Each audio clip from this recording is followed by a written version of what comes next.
This day. In 1961, the Marvelettes' Please Mr. Postman becomes Motown's first #1 hit. And that's WSMN's Life in a Day for December 11th. I'm Phil Kincaid.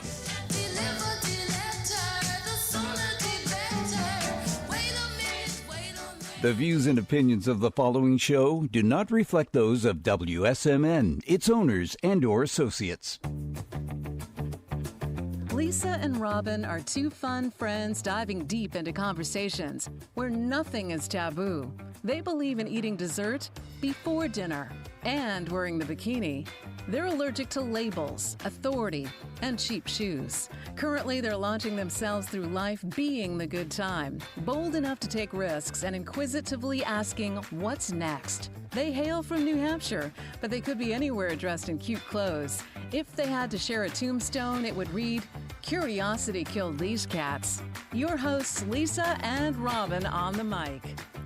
Welcome to Lisa and Robin on the mic. You are listening on WSMN 1590 AM, 95.3 FM. You can watch, stream, and listen on WSMN.live as well as YouTube. Welcome to another Thursday. Good morning, Robin. Good morning. How are you? I'm good. It's another day. It's another day in Nashua. That's right. We were here yesterday with the Wolfman. We had a fun hour on his show. He's super fun. An hour really goes by It's too fast. We can't be kept to an hour. It's just not possible. And he's going to be our guest next Thursday, so you might want to tune in. You want to tune in, and hopefully Johnny will join you Johnny guys. Anchors. It'll be Robin and the boys. Yes. And today we have a couple of men with us today that you have listened to in the past. We have Chris Whitehead. Hi. Hey, Chris, how you doing? Thank you for having me. I'm so excited for you to be here. And then we have Nick Allerud. What's up, everybody? Whoa. We are so happy to have you here. I can lower you just a tad for that booming masculine It voice. sounded like butterscotch. He's definitely got a radio voice. Yes. And so one of the things like butter. that we find really fun is we have all these conversations offline, and I had a moment, as we like to say. Yes. And so what do? Is I freak out and voice note you, Nick, and I voice note you because I'm having a business moment where I'm like, I no longer believe a law of business that I was led to believe would work, and that's the law of reciprocity. And I threw this like small tantrum, and I was voice noted back for 11 minutes where Nick was like, okay, get off that ledge. I don't know where you're going, but you're out on the ledge. Are you talking spiritually? Are you talking business? Like, what's happening here? So I said, this is going to be a great conversation with the four of us here for 2 hours so our listeners could hear what we're talking about. So if you're familiar, the law of reciprocity on a spiritual level is our karma, as Nick reminded me. And I was like, no, I'm not talking about karma. I believe in karma fully, actually. I believe that the actions we take, the words we say, they're little seeds that get sown, whether we, water that tree or don't water that tree, and it becomes something that it's either weeds or it's something beautiful that can nourish us. I do believe that spiritually. But I also believe for the longest time about the law of reciprocity, which was you want to give people things of value that they can take, and they will in turn realize your value and give you business back. And I will say the tantrum was because someone always pays someone else for the jobs I do, but when he has a problem, always needs my advice. Mm-hmm. And he has no problem reaching out with, I'm just going to use you for the proper information while I pay this other guy because, well, he's cheap. Mm-hmm. Right? You were never cheap enough for me. It reminds me, was it a year or two ago that you and Robin were ganging up on me about a certain client that I had that was absolutely abusing me? Oh. And even I remember that. Lord have mercy. It was that bad, folks. It was that bad. Our circle is tight. We would talk about it like, go get him. But what it's kind of the devil in the details, right? I'm sitting here giving more and more and more, and I'm being promised another $1.2 million job on the back of it. And you're like, the dog doesn't hunt, Chris. Let it go. He's harming you. And the problem is that you can get really bitter, like you were at that moment, and say this whole thing doesn't work, or you can say maybe that relationship doesn't work. Right. And that's the devil in the details. And sometimes for me, I was this close to the problem, that I just kept saying, no, I'm going to outgive this, and this guy is going to understand that I'm blessing him, and he's going to reciprocate. But I was trying to force something, and that doesn't go with the law of reciprocity, forcing anything, even internally, and that's where it begins for me. But my coming into the law of reciprocity was from a business point of view as well, and it was actually more the law of persuasion instead of the law of reciprocity. And I don't understand that. I don't know that one. You will be reciprocal in what I'm giving you. I will use tactics in sales to butter you up. That's persuading someone to do something. Whereas reciprocity seems to more come from a place of doing more for and believing that you will receive back, which is the karmic principle. Yes. And then the business just happens to get in the way of that as well. What do you think? Yeah. Well, it's so cool because the goal, all four of us were brought up as givers, right? So like Yes. we like to give. It's like something that we want to do. We think it's the right thing to do, and we want to do it. And law of reciprocity, as it introduced to us, right? The first definition, for me, we talked in my big voice drop to you, Lisa. It was like a big voice drop of one of these is man-made, and one of these is spiritual or divine. And law of reciprocity is a human-made, so an imperfect law that means that both parties must understand what it is, and both parties must be in that same mindset, same mind frame, right? Like, so I can have law of reciprocity and I can abide by that, but if the other person that I'm giving is, in your case or in your case, just wanting more and more and more, there's certain people in this world that don't even know, that don't have that feeling that we Right. do of giving. It's a frequency, a vibration that you live on, right? Yeah, and they might have been brought up with like, I need to take as much as I can for as many people as I can to survive or to be successful or to feel important, and have zero feeling of needing to give anything back. And that's okay, but we now just have to understand and identify, right, at what point is enough enough. I like to give, I want to give, and then at that point, like, okay, there's an energetic boundary that would need to be set at a certain point, because otherwise you'll just keep giving, and there's people over here that also need to be given to, that have an entirely different frame around what that could look like and how to bring back to you. Yeah. So that's that reciprocity versus karma. At least that's what I was thinking. Yeah. You know, Bob Berg wrote a book called The Go-Giver. Yes. I read it in 2009. This was my awareness. And there are 5 laws to stratospheric success or something. And at the time, it reminded me of when I was in college and I was walking behind one of my student teachers, and he had like a hippie backpack on, like army green. And he had this little sticker sewn onto it. And it said, practice random acts of kindness and senseless acts of beauty. And, me coming up here in 2009 was after losing a business in Virginia, and the housing market did what it did. And so my mind is more like I'm 35 years old and I need to figure out how to make money again because I need to start from scratch when I had built this mountain. Yeah. And so I read this book, and it was almost like a resetting of a trigger to remember just to go practice random acts of kindness and senseless acts of beauty, because at the end of the day, the law of reciprocity is truly just do unto others as you would have them do unto you. That's just like the bottom line, and just live your life that way. And what it allowed me to start doing is, instead of trying to manipulate a situation so that I could produce something, which is kind of like super masculine energy, I started to just go, you know what? God's real. It's going to be okay. Let me just go start loving. The mistake comes in when I started feeling exactly like you were talking about. It's like, well, this is not working. Yeah. But I realized for me it was a muscle that I had to continuously rebuild. And then I had to The start... no muscle or the giving muscle? The giving without expecting it from any particular person in return. That's the one. That's the big one. Yes. Go ahead. Keep going. That's And as I started to do that and build, no time. I'm taking a note. Go ahead. As I started to do that, On my bill. as I started to do that and build that in me, it started to give me the no muscle just a little bit. Like, that's, even though that client is willing to invest that kind of money in this kind of project, maybe I can open my eyes up to not be so needy and say, that's actually not good for me to do with you.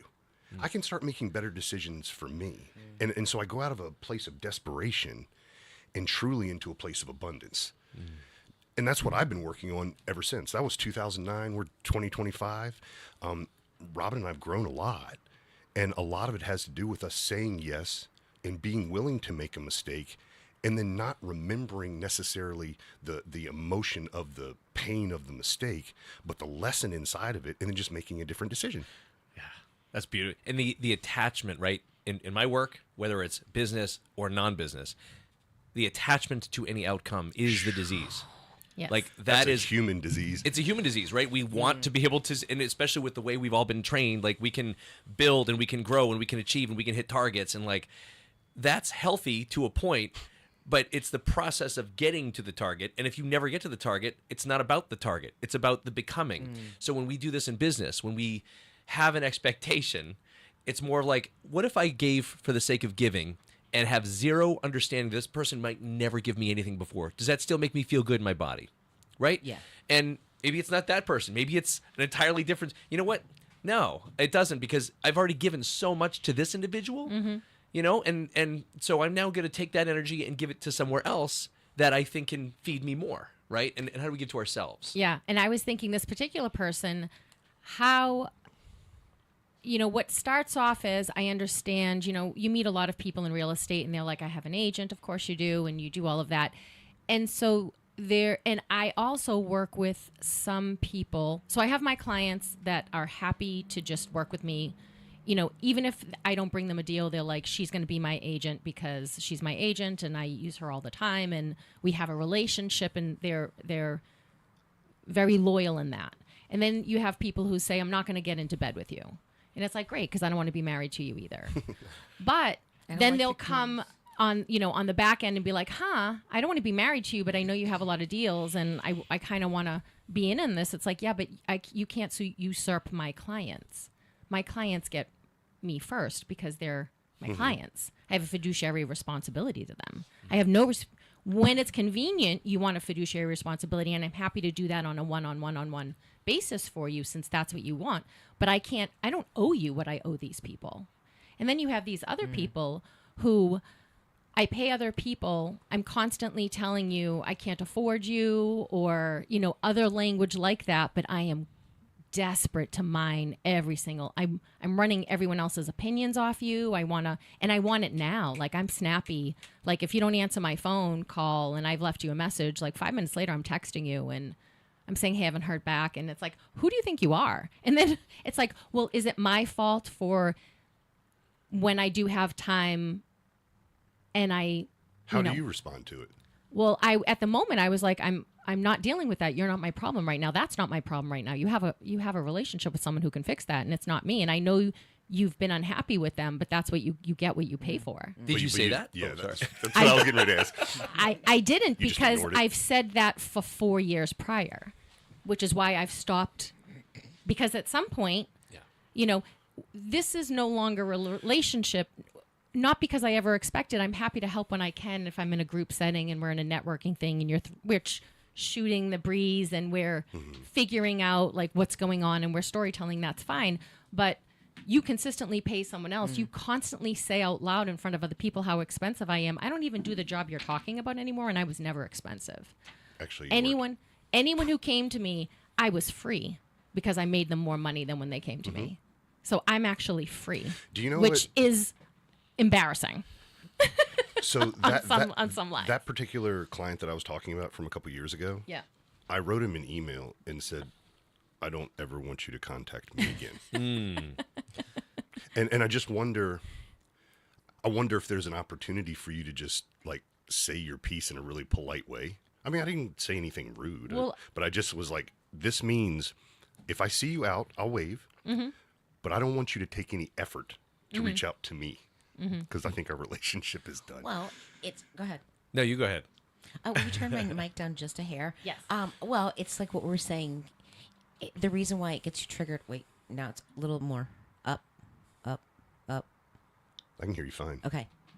Yeah, you guys were just echoing really loud. Sorry. In my, Anyway, what was I saying? Oh, like finds like, and you start. It's like, to me, I think it's aligning. You get upset because we're not aligned. They're not matching. You know, if you believe it, like Nick was saying, you know, if you meet somebody that doesn't believe in reciprocity, you're going to get frustrated unless you realize, hey, I'm doing this because this makes me feel better.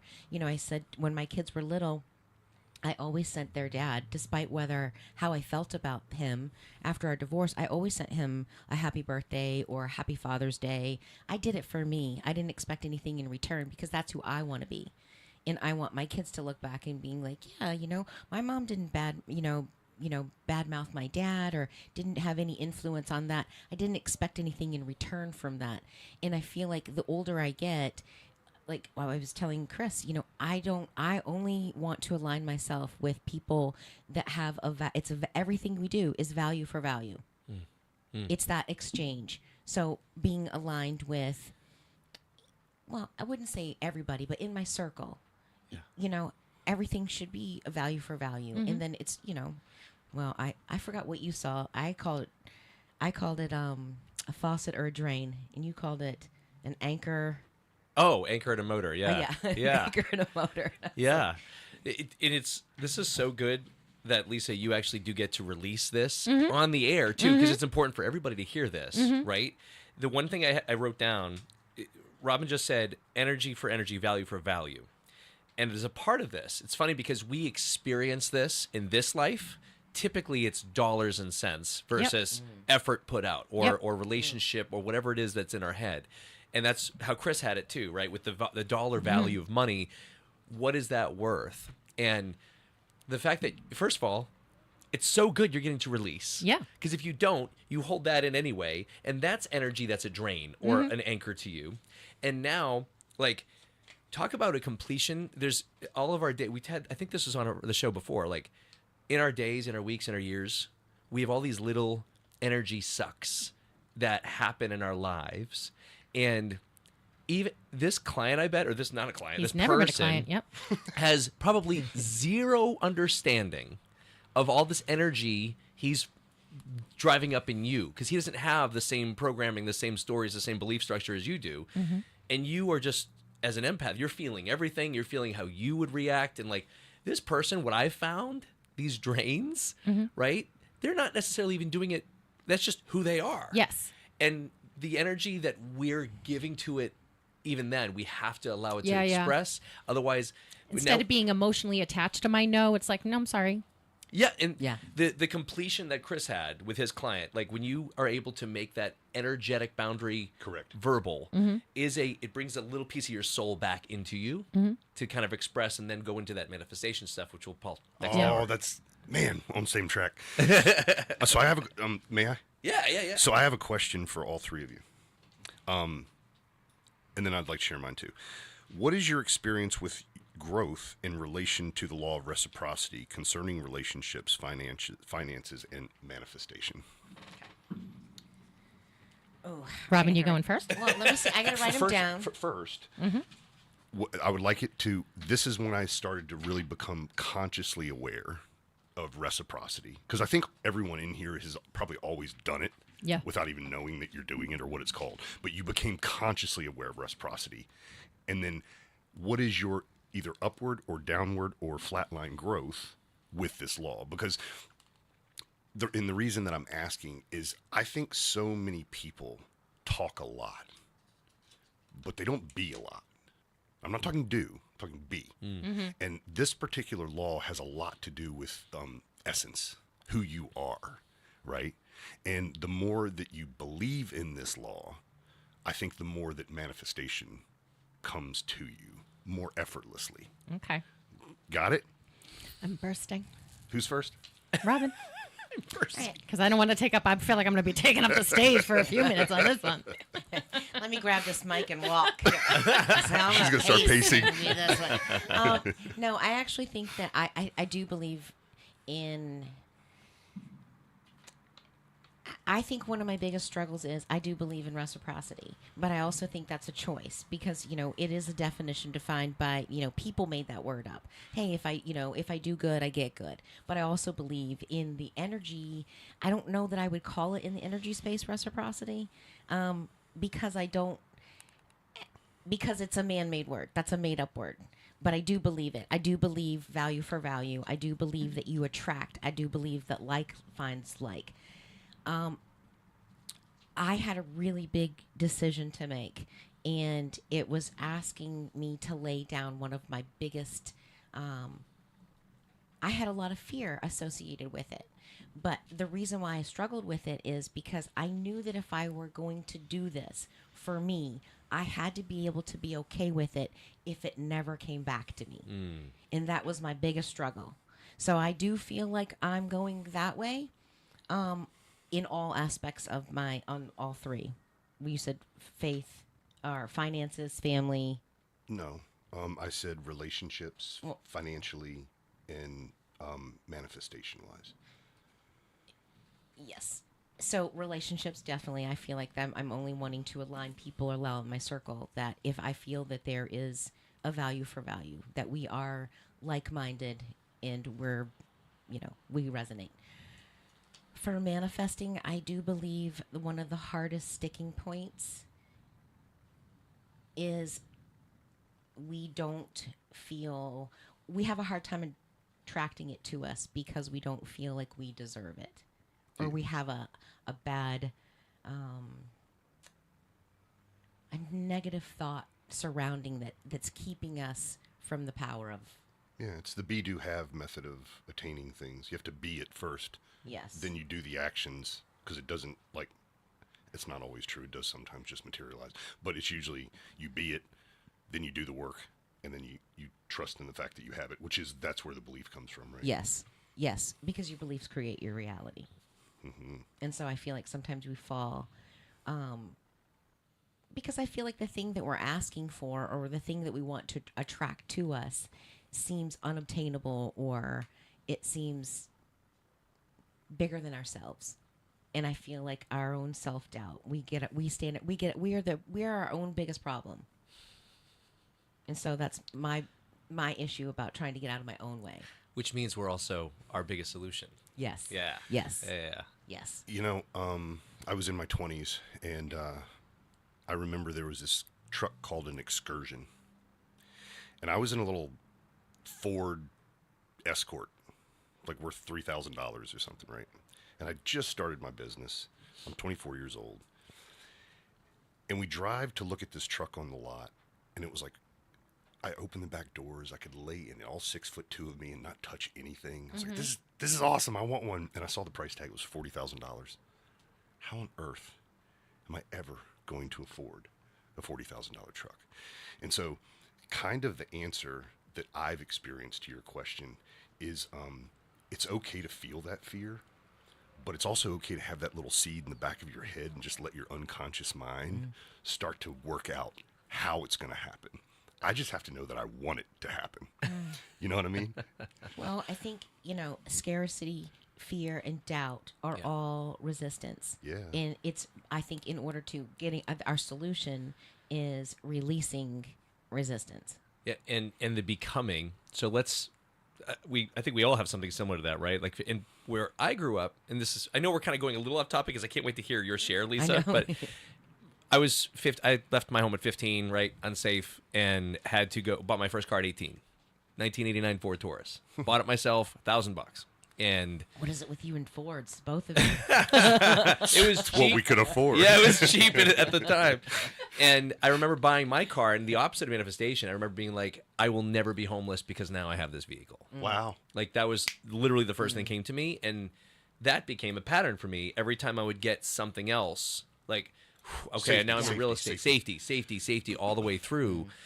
And as the manifestation happens, sometimes when I finally got to the place, maybe in my late 20s, where I could, wow, I've actually done a lot.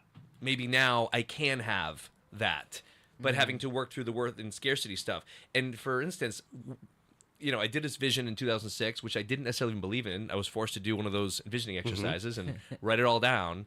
And while writing it, right, lots of resistance to the exercise, and not knowing that in 2006, I wouldn't have the things that I wrote in that visioning exercise, right, until 2022, because I had to go on this journey of losing everything 3 or 4 times, of learning my scarcity stuff, of sometimes looking at the $40,000 truck, and you're like, I don't know how, it's scary, and then you go for it. sometimes that's the positive is you're shedding another old version of you because maybe you're not supposed to have the truck yet. You're supposed to learn how to feel, how to have your your butt tighten. Right? And oh crap, I wasn't ready for that because I had this resistant story in my energy field, and now that I've gone through that, I've felt all that fear, and I'm still here, I'm still alive, I'm not in jail. Now I can start to create again to have something else that I desire. And finally, over the courses of the journeys, like for me, I had to lose everything 4 times to finally have the house that I read. And I finally just found that envisioning. It was 2 years ago. Never read it since. I cried and cried and cried when I read that. I was like, I can't believe I did that. But it took 25 years to make, or 20 years to make it. That didn't. Yeah. So I was going to say, I had a background. I wanted to be an air traffic controller. That dream dies. And then I'm like, I guess I'm going to go to corporate America. And I hated it. I hated the fluorescent lights. I hated drinking the Kool-Aid. I worked for this telecommunications company. Eating lunch in a lunchroom. Who was so excited to tell me, like, oh, and the internet, we love it. It's this new thing, and you don't even know what it is, and it's going to be free. And I'm like, how do we make money? And they're like, you're so stupid. And I'm like, oh, I'm sorry.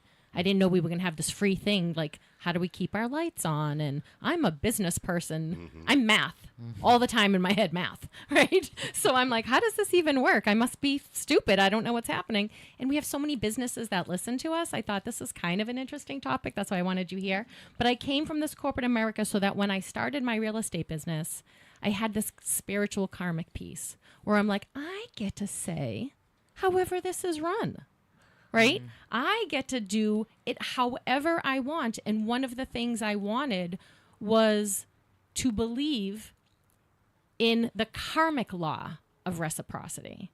But I was applying it to business. So, for example, I'm in real estate. I'm at this open house. This couple comes in. We're, discussing. They're like, we want to put an offer in on this. I said, great. Are you working with someone? They said, yeah. I said, okay, we'll call them on the phone.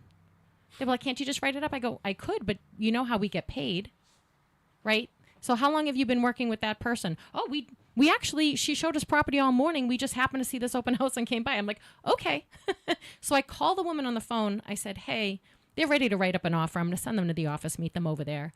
Well, this became like the ripple through a 200-person office on like, who's that? Who would be silly enough? Who would be stupid enough to not take the money? To not take Wow. a person walking and doing it. And I'm like, is that how you people are all operating?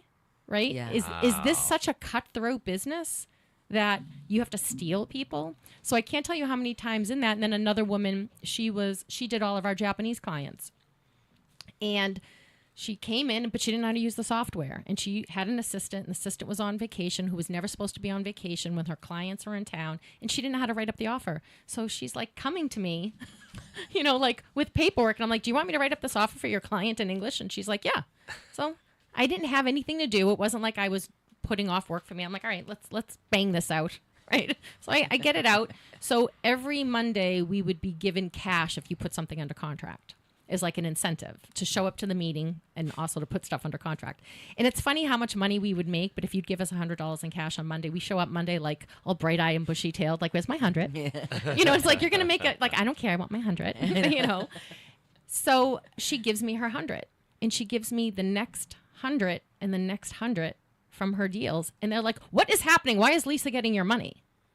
And she didn't barely even speak English. Like, she knows why I'm giving her my money.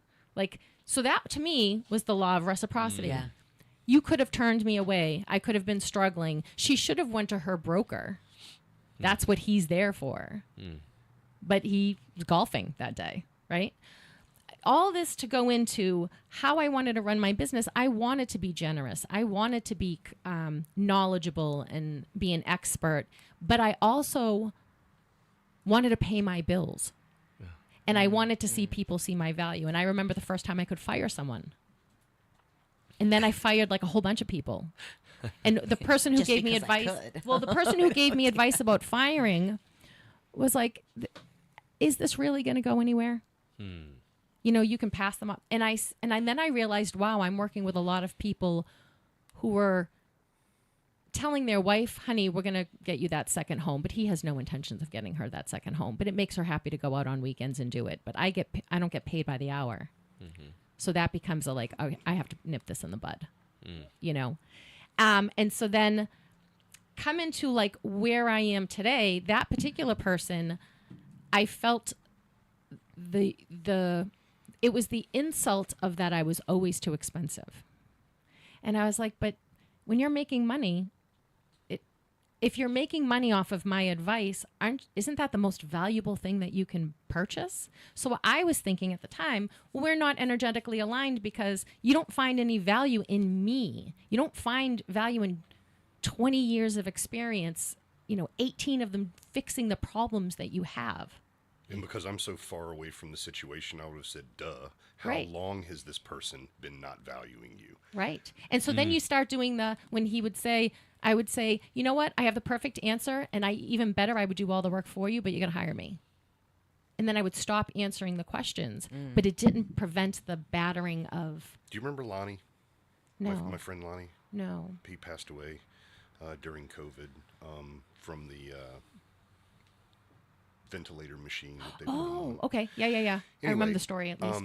He and I were best friends. We did internet marketing together, all sorts of stuff back around 2012, 2013, and up until he passed away. And I remember I got so loosey-goosey with our relationship that if I didn't have an answer to something, I'd just get on the phone and text Lonnie. And he would never give me a response. He would just send me a link. And what he was trying to say to me is, number one, don't just ask me a question, say good morning.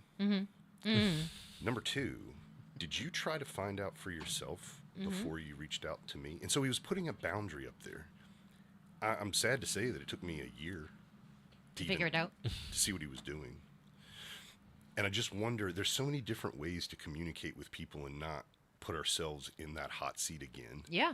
And because all of us that are salespeople, we have a hard time saying no. I don't know why, but we do. Like, I guess we know how hard it is to make Yes. sales, so we just say yes to everybody. Right. I'll buy that, I'll buy that, I'll buy that. Right. And we also give advice and so freely willing to. And it's also very hard to find polite ways to say this is a boundary because it's diametrically opposed to receiving what we want. Right. But it's just a bastardization of the law of reciprocity is all because of most likely how we were brought up. Right. And whether it's our family or society or whatever, we see that if I get an A, I get to go to the podium. If I make a sale, I get it's not the $3,000 or $30,000 commission that you want. It's I get to show up Monday and get $100. Yeah. Yeah. But that other lady was like, I already made my $30,000. Thank you. Yeah. Thank you. Yeah, I'll give you 100 every time you do this for me. Yeah. And I didn't even have to do it anymore. She was just giving me 100 because she knew, like, That you were there for her. That was, I understood as the law of reciprocity. Yeah. She's like, hey, I appreciate that you didn't have to do that for me. You didn't even have to make me feel bad about it. But I will tell you that I had to like make some bones because people were like, oh, she's really nice. Just steal her clients. Steal her clients. I told one guy that I was going to one day this is how bad it got for this one particular person. If they only knew how good you are at self-defense. So, well, you know what I told him? I said, you like to golf, right? What's your favorite golf? Me? No, that's what I said to him. Oh. Because he was like, what he told me was like, he was going to give me a referral on it because he was just stealing the client. And I was like, what do you think's happening here? They're my client. I showed them the property. We did all this thing. But he basically said to them, if you come with me, I'm going to get you a better deal. And it's like, you represent the seller. You actually can't do that. So It's illegal, isn't it? Right. Yes. So I kind of approach him. And so we have this thing. And he goes, I'll give you a referral and you're lucky you're getting that. Like, scoot along, little lady. And I said, what, you like to golf, right? You like that? What golf course do you go to? Which I said the name of the golf course. He goes, yeah, I go there. I go, one day when you're putting your golf clubs in your car, I'm going to take one and beat smash your skull in. And you're going to say... my height and are you your height? Yes. Right. And so... I'm going to key your car, buddy. No, not the car. I'm going to smash your face in with a golf club. Your golf club. Your golf club. And you're going to go... It's going to be from behind. You're not going to know what's happening. So then he's like starting to look like is she for real? Like, I'm city, I'm street. Like, you think I'm this nice person, right? Not that I've ever attacked anybody, but it could have happened, right? So we go through this thing, and then I said, and you're going to be lying because you're not even going to see me coming, and you're going to be lying on the ground, and you're going to have to wonder who it was. Because I'm not the first person. Because I know I'm not the first person you're screwing, because I've talked to a few people. And now that I've given them my idea, I don't know who'll be hitting you with the golf club first, but be really careful when you go to the golf course. And I Watch went your back. P.S. This is not advice, anyone. right. Oh yeah, this is like Consult your lawyer. Yeah, this is like almost 20 years ago too, right? And so you get into the whole thing because I was like, wow, I'm getting taken advantage of. And what ended up happening, I went to the clients and said, hey, look, he legally represents the seller. He can't even tell you that he's going to get you a better deal. That's not how it works. And they said, wow, the market must be really terrible that you guys are stealing from each other. We don't want to buy anything here now. Ooh. Yeah. And so the broker pulled me in and said, that was really stupid. And I was like, what? No, it's actually not. It's not actually stupid at all. Saves him from getting his head bashed in from stealing my client, because I was still bashing his head in.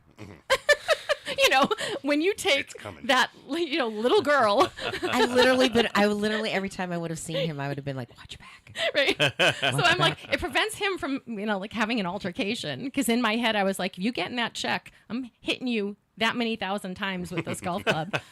Because, and of course, this is like, I'm 31, 32. I'm feeling the pressure of everyone thinking I'm a nice person and that they need to take advantage of me. I'm actually rebelling against that, because now I am the kid walking home who gets dragged through the grass, my jacket, my mother locking me out of I've told that story on the radio of getting, like, you got to go beat up that person or they're going to beat you up every day after school. That little girl was there. And she's like, you think you're going to steal my client? You're going to be walking funny. Hold my beer. Okay. So back to, like, this story of trying to get into the law of reciprocity. For business owners, we would never, how that is. Right. But it is the truth of the situation where at the time I was thinking, okay, why isn't the law of reciprocity working? Here I would bring you your client, help you write something, do something for you, because there's enough for all of us to go around. We're planting seeds. We have to work with each other all the time. We're gonna act in. I don't want to be in corporate America. I don't want to be in some cutthroat thing. I was trying for something else, but over the years, there have been more incidences which I've wanted to say, don't make me beat you by your car with a golf club. So it's really interesting. But manifestation, I think, works so quickly where the law of reciprocity for me really didn't. I mean, there's a few cases where it did, but I think reciprocity is part of manifestation. I wonder if just listening to the feedback, most of my life, it was more curious about, why did that just happen? Not, I want to beat your head in. Right. It's the same. They're cousins. But what I heard from you that resonated with me is I was always thinking, I can't. And the law of reciprocity resides in abundance. It's a vibrational frequency that's like up here. And authenticity. Robin was talking about that last night. I believe the law of reciprocity works. Manifestation is a part of reciprocity works when you just believe that it works. And that was my biggest struggle, is what Robin was talking about earlier. It's that not being worthy of the dream, putting the dream or the goal list together, and then going, I'm just going to put that away. But it's still working once you become.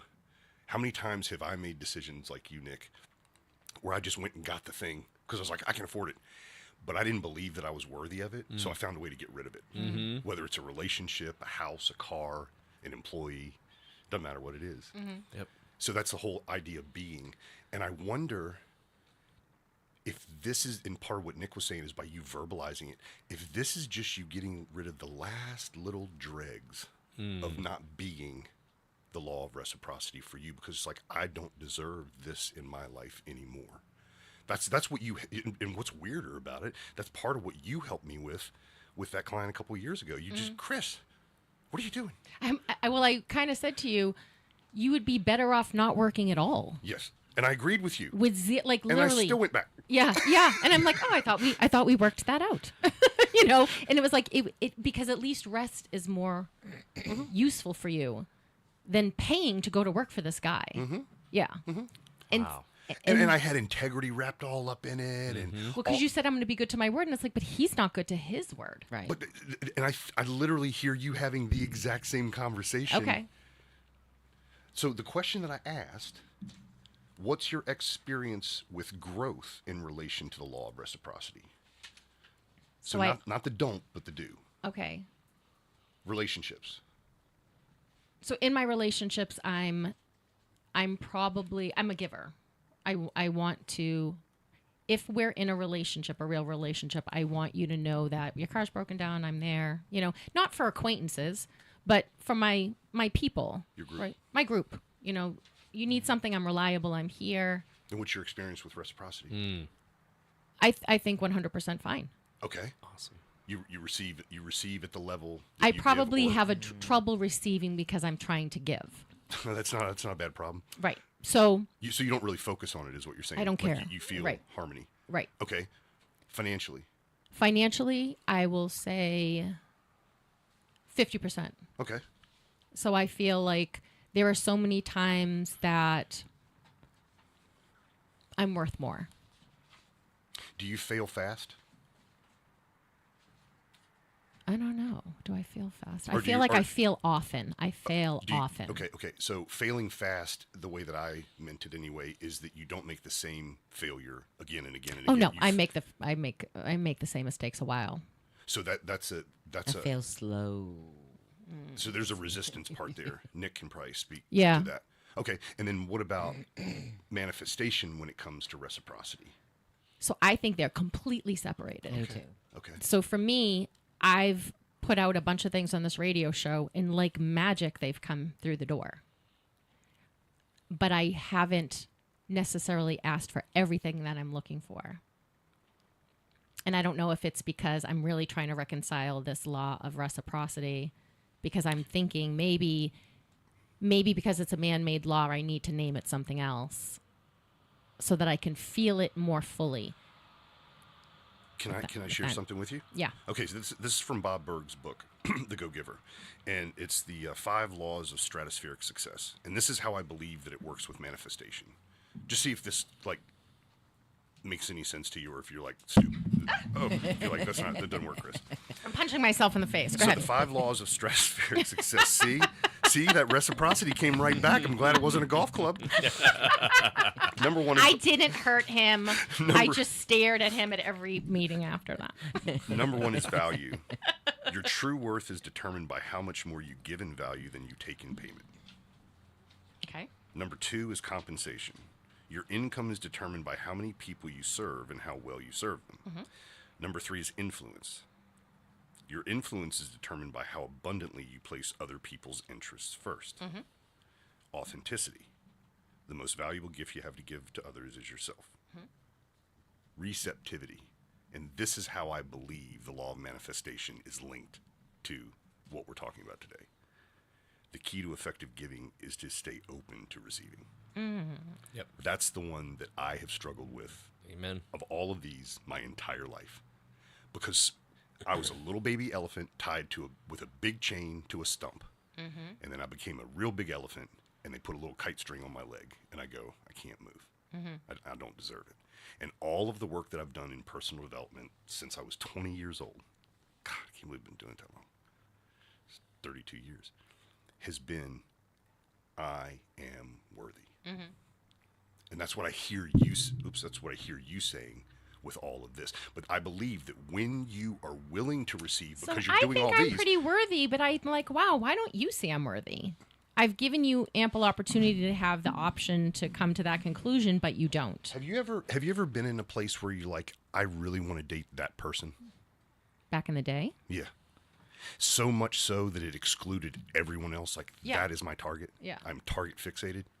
And you cried and you gnashed your teeth. And there's like 8 billion people in the world, Lisa. one of those dudes looks exactly like him, and he wants to go out with you. You just got to go find him. And so that's the point, is like, you're not aligned. These are not your business people. Yeah. And you entered into a career where there's lots and lots of these energy suckers. Yeah. Right? Like The real estate?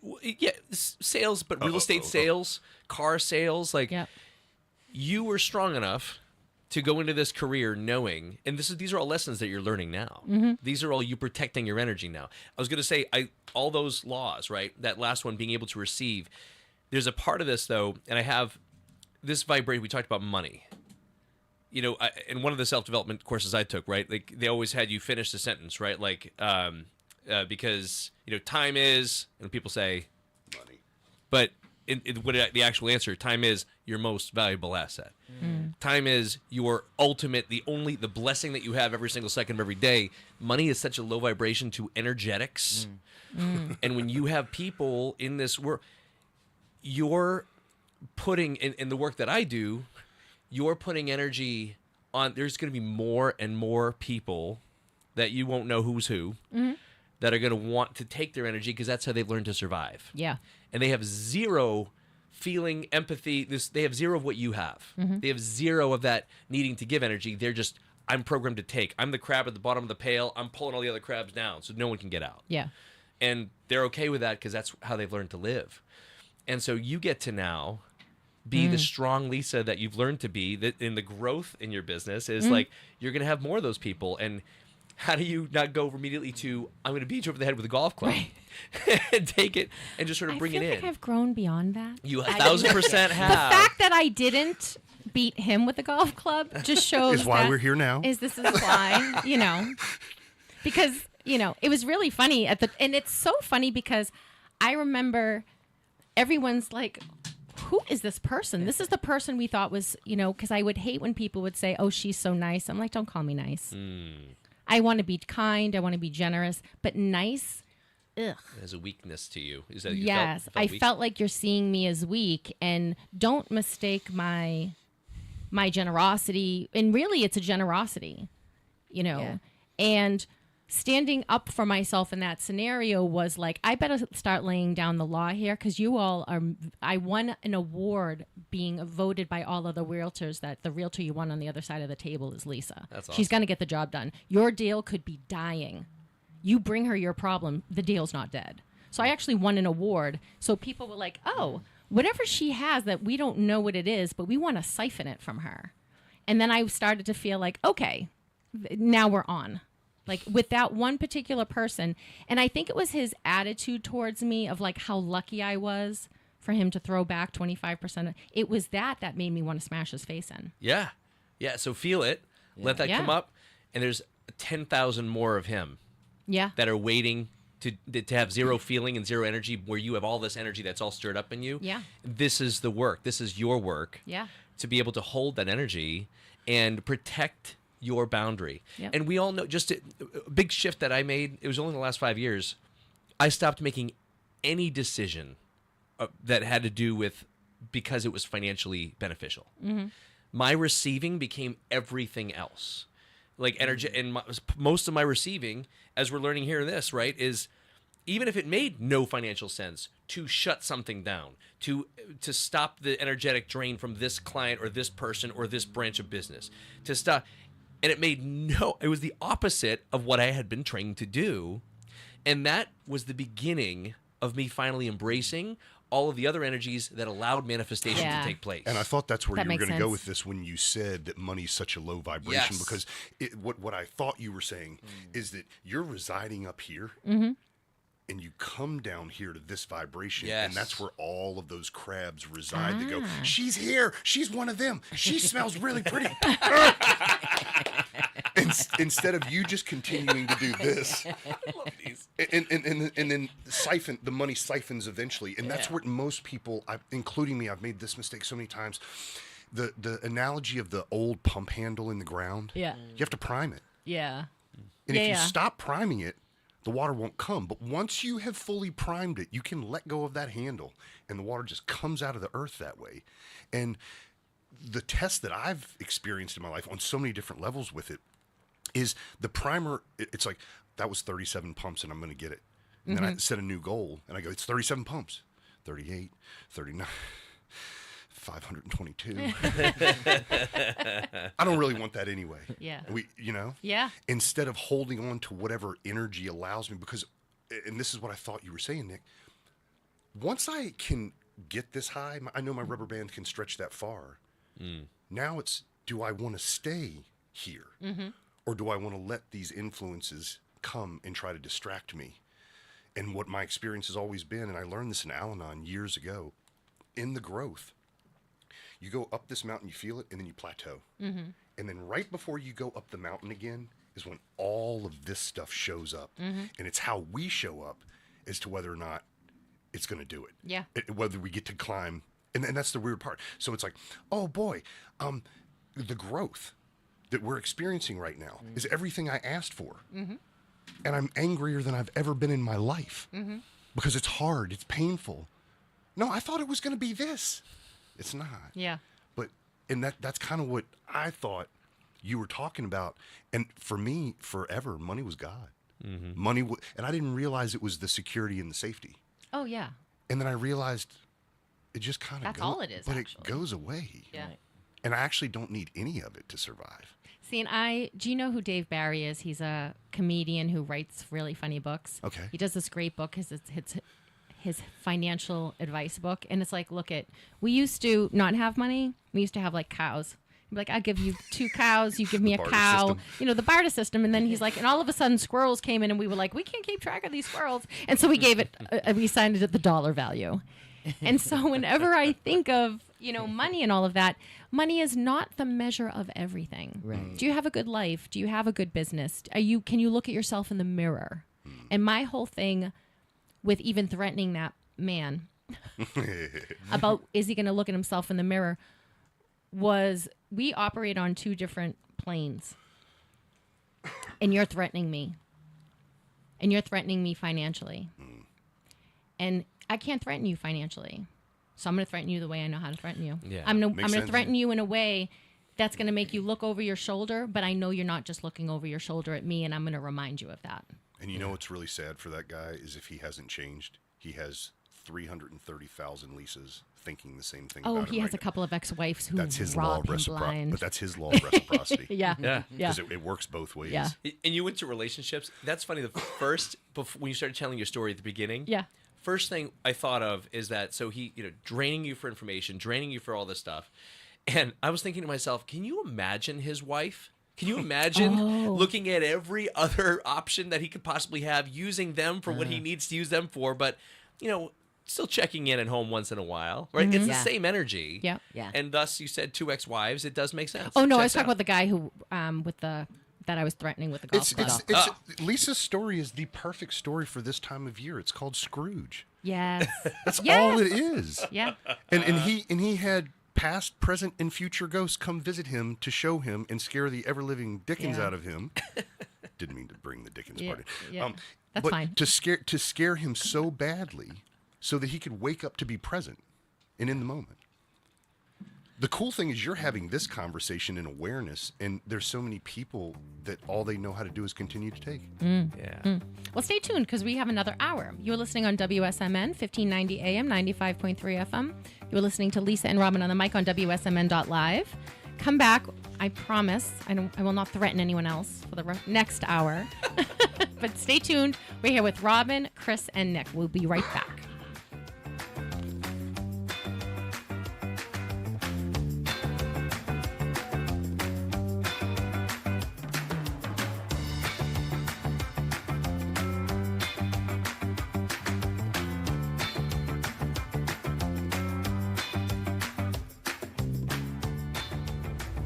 WSMN 1590. WSMN 95.3 FM Nashua. Listen, watch, and stream at WSMN.live.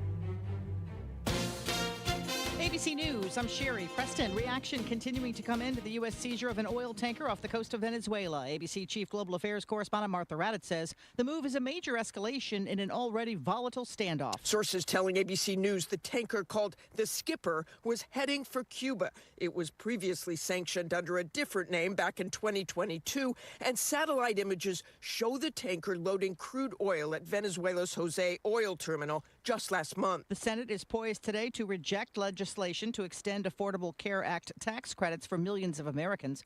It's also expected to reject a Senate Republican plan. Premiums for 20 million people on Obamacare currently are due to jump drastically in just a couple of weeks.